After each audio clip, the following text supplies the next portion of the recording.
भाई बैठक में इम्तिहान की तैयारी कर रहे थे कि पड़ोस की लड़की हमारे लिए कुछ लेकर आई। घर वाले सभी कहीं गए हुए थे। वो सीधी बैठक में चली गई और रुमाल से ढकी प्लेट भाई साहर के सामने रख कर चल दी।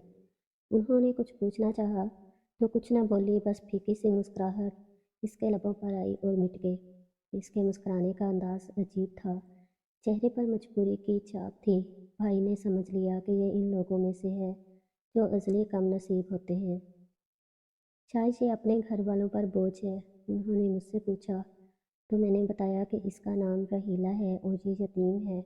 इसके सगे माँ बाप मर चुके हैं और अब सतीली माँ के बुरे सलूक ने इसे पोर पोर जख्मी कर डाला है। डरी सहमी रहीला अपनी अदा के न जाने कौन से रंग मेरे भाई पर फेंक कर गई कि वो इसके धुंधले नकूश को जहन से न मिटा सका।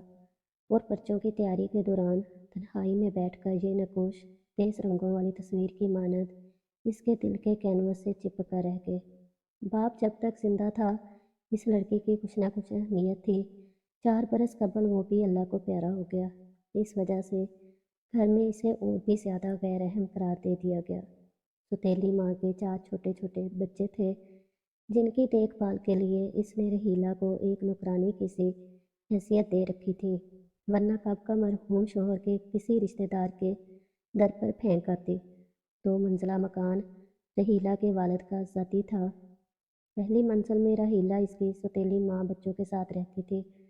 वो दूसरी मंजिल किराए पर दी हुई थी, जिससे इनकी अच्छी गुजर बसर हो जाती थी। कुछ वालिद मरहूम की पेंशन आती थी और कुछ अमदाद सौतेली माँ के भाई कर देते थे। ऐसे हालात में ये लड़की शदीद महरूमी और एहसास तन्हाई का शिकार हो गई। इसकी कमज़ोरी थी कि ज़रा कोई प्यार से बात करता वो इसकी दीवानी हो जाती। बचपन में तो इस बात पर पिटती भी बहुत थी। अब कुछ समझदार हो गई थी, ताहम अभी इसकी उम्र 15-16 बरस ही थी। अम्मू ने इसको बिल्कुल नरम दिल बनाया था और साथ ही बुज़दिल भी। बात बात पर झिझकने खटकने से चौंक पड़ने और ज़रा सी बात से रो देने वाली ये लड़की इस कदर अजब दिखाई देती कि कोई इसको कतई नज़रअंदाज न कर सकता था। हमारे मोहल्ले में एक दस्तकारी स्कूल था। इसकी हेड मिस्ट्रेस मेरे रिश्ते की फूफी लगती थी। वो अक्सर मुझको अपने अदारे के हिसाब किताब के लिए बुला लेती थी। मैं साहब भाई के साथ वहाँ चली जाती। रहीला भी इस स्कूल में दस्तकारी सीखने आती थी। मैं फुप्पो के ऑफिस से इसे देख लेती तो बाहर निकल कर बात करती और इसे कहती कि तुमने स्कूल छोड़ दिया और दस्तकारी सीख रही हो, स्कूल की पढ़ाई भी साथ जारी रखो। अम्मी ने स्कूल से हटा लिया है और खुद से पढ़ाई नहीं कर सकती। कोई पढ़ाने वाला भी तो हो। अम्मी तो सारा दिन घर पर काम लगाए रखती हैं, दिन को पढ़ नहीं सकती। मैंने पुप्पी को बताया। वो रहीला को तौरतबाज से जानती थी। उन्होंने कहा, मैं 2 घंटे क्लास में पढ़ाई के लिए फ्री कर सकती हूँ, बशर्त ये कि तुम 2-3 घंटे यहाँ आकर इसे पढ़ा दो। बड़ी नेकी होगी अगर तुम इसे प्राइवेट मैट्रिक की तैयारी करा दोगी।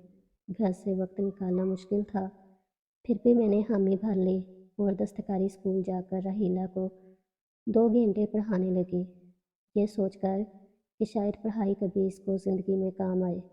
इसकी माँ तो इसको इसलिए सिखा रही थी कि इनके बच्चों को कपड़े सीने के लिए एक मुफ्त की दर्जन मिल जाएगी। इस तरह हम एक दूसरे के बहुत नज़दीक आ गए। मेरी मोहब्बत और इतबार पाकर इसमें काफ़ी तब्दीलियाँ आ रही थीं। अब वो ज़रा हिम्मत से बात कर सकती थी। झिझक भी कम हो गई थी जो पहले इसको किसी से मुखातब करने से रोकती थी। मैंने 2 माह तक इसे पढ़ाया, फिर दस्तकारी स्कूल जाना मेरे लिए मुहाल होने लगा। इधर अम्मी घर का काम अकेले न कर सकती थी और आपा तो अपने घर बार की थी। मैंने दस्तकारी सीखी हुई थी। रहीला की सौतेली माँ ये बात जानती थी। तभी मैंने आंटी से कहा कि आप इसको शाम को थोड़ी देर मेरे पास भेज दिया करें। मैं इसको इतनी दस्तकारी और सिखा दूँगी, यूँ वो डिप्लोमा में कोई अच्छा दर्जा हासिल कर लेगी। उन्होंने कुछ सोचा और फिर कहा, ठीक है, तुम इसको कटिंग अच्छी तरह सिखा दो। मैंने शुक्र किया कि उन्होंने मना नहीं किया। हमारे घर साथ साथ थे और हमारी बैठक इनके घर से मिली हुई थी। इसका एक दरवाज़ा गली में खुलता था, जैसे हमारी बैठक का दरवाज़ा गली में खुलता था। इसके साथ इनकी भी बैठक ही थी जिसको उन्होंने कमरे में तब्दील किया हुआ था। वो ये कमरा इसको माँ ने रहीला को ही दिया हुआ था क्योंकि ये घर के सब कमरों से छोटा था। पहले तो रहीला घर आकर मुझसे पढ़ती, बाद में जब मैं काम से फारिग ना होती तब साहर भाई से कहती कि आप इसको पढ़ा दो। भाई इसको बैठक में पढ़ाते थे क्योंकि उन्हें भी पढ़ने लिखने के लिए बैठक ही मिली हुई थी। अब ये हमारा मामूल बन गया कि जब वाले साहब आबाई गाँव चले जाते, रहीला भाई से ही पढ़ती। मुझे नहीं खबर कब दोनों एक दूसरे के नज़दीक आ गए। अब आधी रात को अपने कमरे का गली वाला दरवाज़ा खोलकर वो हमारी बैठक में आ जाती। इसने दस्तकारी स्कूल भी खैर बात कह दिया, इसका कोर्स मुकम्मल हो गया था। जिस रात रहीला को आना होता वो शाम को ही खिड़की से इशारा कर देती। साहिर भाई के इम्तिहान हो चुके थे, रिज़ल्ट आया तो इनको मुलाजमत मिल गई। शाम को दफ्तर से लौटे तो रहीला को खिड़की में देखा। इसने भाई को इशारा किया। इसके पीछे इसकी चचाजाद लड़की खिड़की में खड़ी थी। पीछे इसकी चचाजाद खिड़की में खड़ी थी, जिसने दोनों को एक दूसरे को इशारा करते देख लिया। दूसरे रोज़ वो औरत हमारे घर आई और मेरी वालदा को तमाम माजरा कह दिया। भाई दफ्तर से आए तो अम्मी इन पर बरस पड़ी। साहिर, तुम आखिर क्या चाहते हो? जानते हो कि रहीला एक यतीम लड़की है और बहुत दुखी है। पहले ही इसके घर में इसके लिए कोई जगह नहीं है। खुदा के लिए इस खतरनाक खेल से बाज आ जाओ। अगर इसकी चचाजाद बहन ने इसकी सौतेली माँ से शिकायत कर दी तो वो जालिम औरत इस बेचारी लड़की को खड़े खड़े घर से निकाल देगी। फिर बताओ इसका क्या कहाँ ठिकाना होगा। तुम इसे शादी नहीं कर सकते, तुम्हारी मंगनी हो चुकी है। तुम्हारे अब्बा तुम्हारे टुकड़े टुकड़े कर देंगे, मगर ये मंगनी अब नहीं टूट सकती। अब बताओ तुम क्या चाहते हो? माँ का लंबा चौड़ा लेक्चर सुनकर भाई झंझला गए। हालांकि वो सच कह रही थी, लेकिन भाई का दिल खुद ब खुद रहीला की तरफ खींचता था। अम्मी के सामने तो उन्होंने अपने कसूर से इनकार कर दिया और कह दिया कि इस औरत से पूछो कि क्या इसने हमको आपस में बातें करते देखा है, फिर क्यों वो हम पर बहतान तराश रही है। भाई को अम्मी ने धमकाया कि बास आ जाओ वरना मैं तुम्हारे वालिद से कह दूँगी, मगर साहिब भैया भी अपनी बात पर डटे रहे। रहीला की चचाजाद बहन जो शादीशुदा थी वो चच्ची के पास 2-3 रोज़ के लिए रहने आई थी। इसने अम्मी को तो खबरदार किया मगर अपनी चच्ची को ना बताया। जानती थी कि सौतेली माँ रहीला का क्या हशर करेगी। वो अपने घर चली गई। उसने इस तंबी से कोई असर न लिया। वो बस सतूर खिड़की के सामने किताब खोलकर बैठा रहता और उसकी ओर से देखता रहता। इसने रहीला को पहले ही बता दिया था कि मैं तुमको पढ़ा सकता हूँ, तुम्हारा मुस्तकबिल संवारने में तुम्हारी मदद कर सकता हूँ, तुम्हें प्यार दे सकता हूँ, मगर शादी नहीं कर सकता। इस पर भी रहीला के प्यार में कमी न हुई। दरअसल वो मोहब्बत की भूखे थे। साहिब भाई क्या कोई भी इसकी गमगुसारी करता वो इसका दामन थाम लेते। वो मुतवातर रात को भाई की बैठक में आती रही। एक रात वो हस्बे मामूल भाई की खिड़की के पास आई तो इसकी माँ ने इसे देख लिया और मेरे भाई को नहीं देखा। वो अपने बिस्तर पर लेटे रहे क्योंकि साथ वाली चारपाई पर इस रात गर्मी की वजह से अब्बा जी लेटे हुए थे। भाई ने हाथ के इशारे से इसे वापस जाने को कहा। वो मुड़ी, अपने पीछे माँ को देखा और वापस घर में चली गई। रात को माँ ने इसे ना जाने क्या क्या बातें की सुनाई। सुबह वो फिर खिड़की में आई, इसकी माँ सो रही थी। अब्बा जी बैठक से घर में आ गए। रहीला ने साहर को बताया कि माँ आज हमारे रिश्तेदारों को बुलाने जाएगी, न जाने क्या हंगामा होने वाला है। तुम जल्दी बंदोबस्त करो वरना मैं मर जाऊंगी। भाई ने इसे महज तसल्ली दी। दूसरे दिन इनके घर बहुत शोर हुआ। मेरे वालिद अली सुबह गाँव रवाना हो गए थे, इसलिए बात मेरे वालिद के आने तक रोक दी गई थी। साहिर भी ड्यूटी पर चले गए। जब वापस आए तो घर में ईंटें आई हुई थी। मेरी बहन ने बताया तुम्हारी करतूतों की वजह से खिड़की की चुनी जा रही है। अब्बा जान आए तो पड़ोसन ने हमारे घर आकर हंगामा किया। अब्बा ने भाई को घर से निकाल दिया। वो एक दोस्त के घर चला गया जो घर जो किराए के घर में अकेला रहता था। भाई ने दफ्तर से 2 दिन की छुट्टी ले ली। इधर हीला के साथ इसकी सौतेली माँ ने बहुत बुरा सलूक किया। सारे मोहल्ले में इसको बदनाम कर दिया, मगर हमारी माँ तो सगे थे। वो भाई को समझाने इनके दोस्त के घर चली गई। कहा कि तुम्हारे वालिद ने गुस्से में तुमको घर से निकलने का कह दिया है। तुम वापस चलो और बाप से माफ़ी मांगो।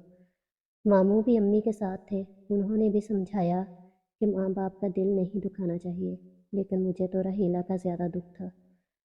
और ये बात भाई साहर को भी बुरी तरह तड़पा रही थी कि ना जाने इसकी माँ ने इस पर कितने सितम ढाए होंगे। भाई घर तो नहीं आए, लेकिन वो बेसुकून थे। इनसे रहा न गया और एक रात वो रहीला के कमरे की खिड़की के पास गली में आकर खड़े हो गए। वो भी जाग रही थी और रो रही थी। भाई ने खिड़की पर उंगली से हल्का सा मखसूस खटक किया तो रहीला ने झट खिड़की खोल दी। इसने सरगोशियों में बताया कि इसकी माँ ने इसके साथ बहुत बुरा सलूक किया है। हत्ता के सौतेले मामू ने भी इसे मारा पीटा है। ये कहकर वो ज़ारो कतार रोने लगी। इस वक्त साहिर को ख्याल आया कि जब ये लड़की मेरी खातिर इतनी बदनाम हो गई है तो फिर क्यों ना मैं ही इससे शादी कर लूँ। बाप ने तो मुझे घर से निकाल ही दिया है। क्यों इसने खड़े खड़े बगैर सोचे समझे ये अजीबोगरीब फैसला किया कि मैं इस वक्त रहीला को लेकर कहीं दूर निकल जाऊँ। इसने रहीला से कहा, एक जोड़ा उठा लो और बुर्का ओढ़ लो, वरना ऐसे ही चादर लपेट कर बाहर निकल आओ। मैं आज सुबह को फटने से पहले ही तुमसे निकाह कर लूँगा। रहीला भी ज़िंदगी से तंग थी। घर वालों के सलूक ने इसकी रूह को घायल कर दिया था। वो घर से निकल खड़ी हुई। इसने कुछ सोचा समझा और ना मेरे भाई ने। जब इस वक्त इसकी जेब में 1000 रुपये थे। ये दोनों सीधे रेलवे स्टेशन चले गए। रात की गाड़ी लाहौर जा रही थी। उन्होंने टिकट लिया और इसमें सवार हो गए। जब गाड़ी शहर की हदूद से निकलकर कुछ दूर निकल आई तब अकल ने झंझोड़ा और भाई ने सोचा, ये मैंने क्या किया, मेरी मंजिल क्या है और मैं कहाँ जाऊँगा। वो सोचों में गुम थे। रहीला का सौतेला मामू पुलिस ऑफिसर था। ये लोग यकीनन मेरा पीछा करेंगे और मुझे कहीं का न छोड़ेंगे। अब भयानक अंजाम सामने था, कहीं जाए पनाह न थी। रहीला बेचारी भाई के साथ दबकी बैठी थी। इसके चेहरे पर सुकून था। अपने अंजाम से बेखबर सो रही थी। वो भैया के साथ से शायद ये समझ रही थी कि इसके दुख तमाम हुए और अब इसका कोई कुछ न बिगाड़ सकेगा। वो औरत थी जिसको बुज़दिल कहते हैं, मगर हिम्मत वाली निकली। जब साहर ने इसे पुकारा तो इसने इसका साथ दिया और इसकी आवाज़ पर अपनी मुश्किलात और नागवारियों के बावजूद लब्बैक कहा। और भाई जो एक मर्द था, आने वाली मुश्किलात के ख्याल से जिसकी मर्दानगी ने हथियार डाल दिए, और जो ही अगले स्टेशन पर गाड़ी रुकी और इसने रहीला को महवे ख्वाब पाया तो मुस्तकबिल के अंदेशों से डरकर इसको तन्हा रास्ते में छोड़ दिया और खुद गाड़ी से उतर गया। गाड़ी रवाना हो गई और इसमें वो बेखबर मुसाफिर भी गया जिसकी मंजिल साहिर भाई थे, जिनके बगैर ये लड़की बिल्कुल तन्हा और बेसहारा थी, जिसके पास फूटी कौड़ी भी न थी। वो बिल्कुल खाली हाथ और तही दामन थी। अब आगे की सुनिए। भाई ने मुझे बताया कि वहाँ से वो सीधे लारी अड्डे आए। वो सुबह होने से पहले ही वापस अपने दोस्त के घर पहुँच गए जहाँ वो रह रहे थे। सुबह ही सुबह हमारे वालिद मामू और रहीला के मामू वहाँ और गुस्से में दरवाज़ा पीट डाला। भाई के दोस्त ने उठकर दरवाज़ा खोला। भाई इस वक्त अदाकारी से आंखें मल रहे थे। वो इनको दोस्त के मकान पर पाकर हक्का बक्का रह गए कि ये तो यहाँ है, फिर राहीला कहाँ गई है। सभी एक दूसरे को हैरत से देख रहे थे। वो साहिर भाई अनजान बने खड़े थे। वो लोग मकान की तलाशी लेकर लौट गए। मोहल्ले में बातें होने लगी कि सौतेली माँ सच कहती थी, रहीला थी ही खराब लड़की, न जाने किस किस से ताल्लुक था और किसके साथ घर से भाग गई है। मेरी माँ ने वालिद को समझाया कि नाहक तुमने अपने बेटे को घर से निकाला। वो किसी के दर पर पड़ा हुआ है। वो इसे लेकर नहीं भागा, वो किसी और के साथ गई है। आप जानो और अब बेटे को घर ले आओ। यूं भाई सुरखरू होकर घर लौट आए, मगर इनका ज़मीर कुछ के लगा रहा था। इंसान जब बगैर सोचे समझे कोई ऐसा कदम उठाता है जो माशरे की नज़रों में नापसंदीदा होता है तो पहले पहल इसको एहसास नहीं होता कि इसका अंजाम इसे भुगतना पड़ेगा। बाद में जब बुरी घड़ी आ जाती है तो अकल के दरवाजे खुलते हैं। तब कुछ लोग अपनी साथ की परवाह किए बगैर हालात का मुकाबला करते हैं। साथी साथ हो तो इसको तनहा नहीं छोड़ते। इसको ज़िल्लत और रसवाई के हवाले करने की बजाय वादा निभाते हैं। लेकिन कुछ ऐसे काम हिम्मत और बुज़दिल होते हैं कि अपना दामन बचा लेते हैं और दूसरे को ज़िल्लत के घड़े में धकेल कर सुथरे और पाक साफ बनकर माशरे की नज़रों में बेकसूर और मुअज़्ज़ज़ रहने की खातिर अपने ही ज़मीर का खून काट डालते हैं। साहिर भाई भी बुज़दिल थे, बुरे वक़्त के साथी न थे। तभी तो एक मासूम लड़की जो अपने घर के हालात और सौतेली माँ के जुल्म सितम से तंग आकर इनके कहने पर घर से निकली थी, फिर कभी इसको बाप की छत तले लौट आना नसीब न हो सका। आज ना जाने वो कहाँ और किस हाल में होगी। جب یہ بات سوچتی ہوں تو دل میں درد سا ہونے لگتا ہے۔ میرا بھائی بے شک اس معصوم لڑکی کو بھول گیا ہو، مگر میں اس رحیلہ کو آج تک نہیں بھول سکی۔ کیسے بھلاؤں اسے؟